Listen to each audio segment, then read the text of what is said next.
Jamais sans la grâce, une dévotion matinale qui vous connecte à la pensée de Dieu et vous donne la provision du ciel au quotidien. Bonjour chers amis, chers internautes, nouvelle journée, nouvelle provision. Bienvenue dans cette dernière dévotion de cette semaine. Ne faites pas attention à ce petit grippe que j'ai. Merci pour vos prières également. Et très très heureux de continuer dans cette histoire de multiplication avec nous. Vous savez pourquoi?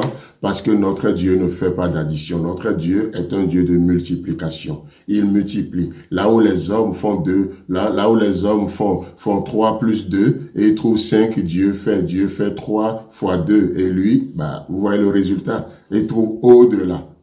Et donc, du coup, ma prière ce matin, c'est que ce Dieu intervient et l'insuffisant que tu as dans ta vie, que Dieu puisse le multiplier par la puissance X, que Dieu puisse le multiplier, qu'il puisse multiplier ce luminium qui fume encore afin que la vie jaillisse de toi, qu'il puisse multiplier ce réseau là encore afin que sa vie revienne, qu'il puisse multiplier cette petite joie que tu as afin que tu sois débordant de la joie qui n'est rien d'autre que le fruit du Saint-Esprit. Amen. Alors, Marc chapitre 6, le verset 41. Il prit les 5 pains et les 2 poissons, et levant les yeux vers le ciel, il rendit grâce, puis il rompit les pains et les donna aux disciples, afin qu'ils les distribuassent à la foule. Amen. Et c'est de ça qu'il s'agit, c'est de ça que nous parlions hier justement. Jésus-Christ qui multiplie le pain et remet ça entre les mains des disciples. Vous savez, Dieu nous donne un ministère. Oh, Jésus-Christ peut en un clin d'œil parcourir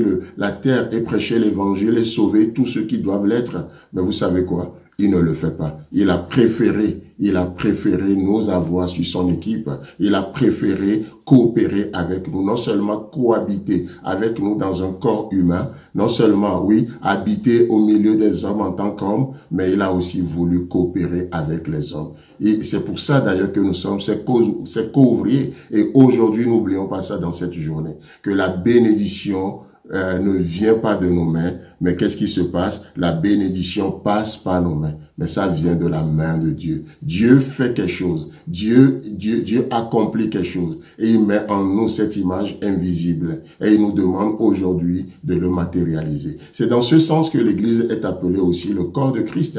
C'est dans ce sens aussi que toi et moi, nous sommes les membres de ce corps.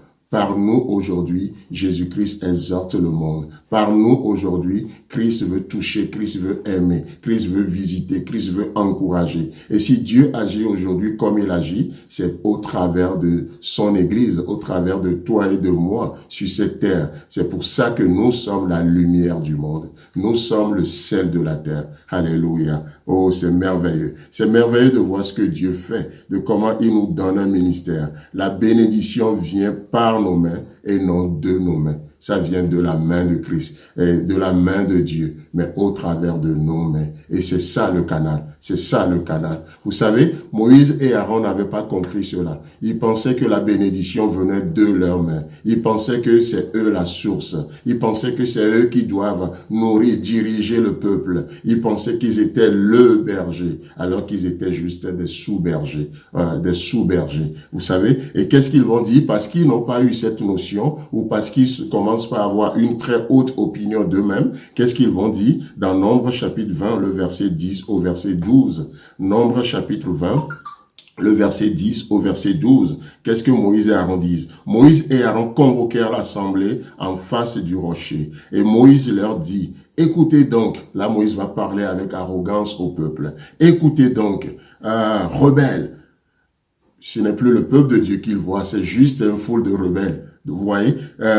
Écoutez donc, rebelles, est-ce de ce rocher que nous vous ferons sortir de l'eau? Depuis quand, Moïse, c'est toi qui fais sortir l'eau du rocher? Depuis quand c'est ta spécialité? Tu l'as appris où? Dans quelle école de sciences?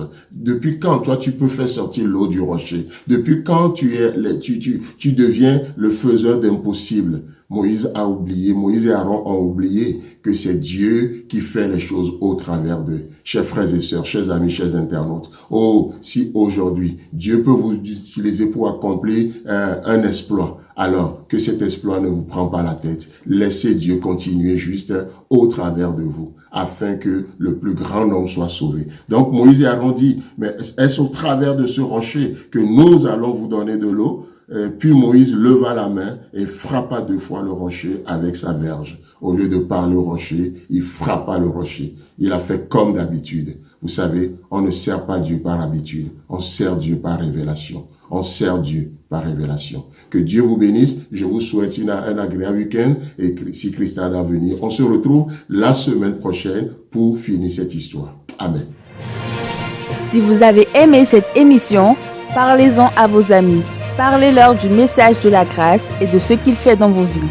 Pour un sujet de prière, une question ou pour devenir partenaire, contactez-nous au 00229 94 75 80 20. Que Dieu vous bénisse et à la prochaine. En attendant, pensez avec Dieu.